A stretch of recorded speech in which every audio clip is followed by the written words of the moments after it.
आपण पूरग्रस्त भागाची पाहणी करत आहात, काय त्यांच्यासाठी आपले राजकीय यंत्रणा काय त्यांच्यासाठी?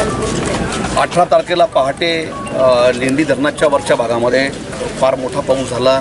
2 तासामध्ये 206 मिलीमीटर पावसाची नोंद झाली आणि हा पाऊस मुखेडमध्ये जेवढा होता त्याच्यापेक्षा जास्त पाऊस उदगीर आणि कर्नाटक भागामध्ये झाला आणि हा सगळा पाणी जे सगळं पाणी आहे ते लेंडी धरणामध्ये आलेलं आहे. आता मी ज्या गावामध्ये उभा आहे हे राजुरा खुर्द गाव आहे आणि हा लेंडीच्या खालचा भाग आहे, परंतु नदीकाठची जवळपास 200 एकर जमीन त्याच्यामध्ये पीक उभं होतं आणि आता पीक शेतकऱ्यांच्या हातामध्ये येणार होतं. मूग असेल, सोयाबीन असेल, या सगळ्या जमिनी खरडून गेलेल्या आहेत. पीक आडवं पडलेलं आहे. शेतकऱ्यांचा भविष्यामधला उपजीविकेचा प्रश्न निर्माण झालेला आहे. त्यामुळं या भागाची मी पाहणी करतोय आणि NDRFच्या माध्यमातून या शेतकऱ्यांना मदत भेटली पाहिजे. यासाठी पुढील 2 दिवसामध्ये या सर्व नुकसान झालेल्या शेतीचे पंचनामे या ठिकाणी करण्याचे आदेश दिलेले आहेत.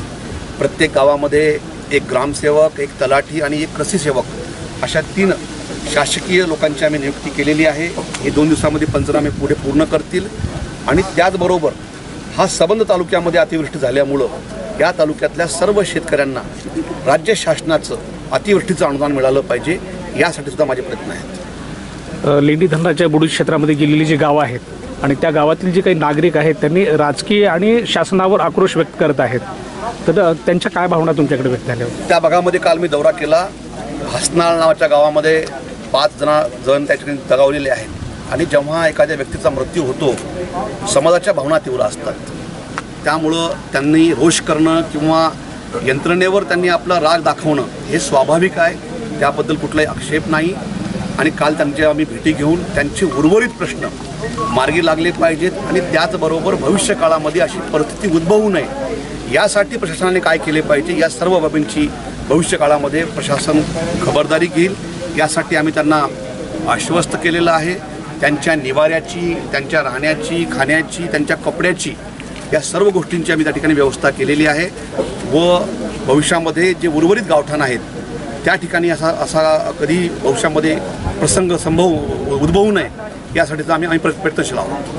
त्या भागामध्ये तुम्ही ज्यावेळेस गेला तर तिथल्या लोकांचं म्हणणं असं होतं की तुम्ही 24 तासाच्या नंतर तुम्ही त्या गावामध्ये गेला. मी मुखेड शहराच्या बाहेर होतो आणि काही पाऊस काही पूर्वकल्पना देऊन पडत नाही. काही नैसर्गिक आपत्ती आहे. रात्री 2 वाजता पाऊस आला आणि मी मुंबईकडे निघालो होतो. परंतु जेव्हा मला कळालं मी लगेच त्या ठिकाणी परत आलो आणि सर्वात प्रथम त्या ठिकाणी उपाययोजना काय करायच्या आहेत यासाठी यंत्रणांची बैठक आम्ही पहिले घेतली. त्यानंतर आम्ही भेट दिली.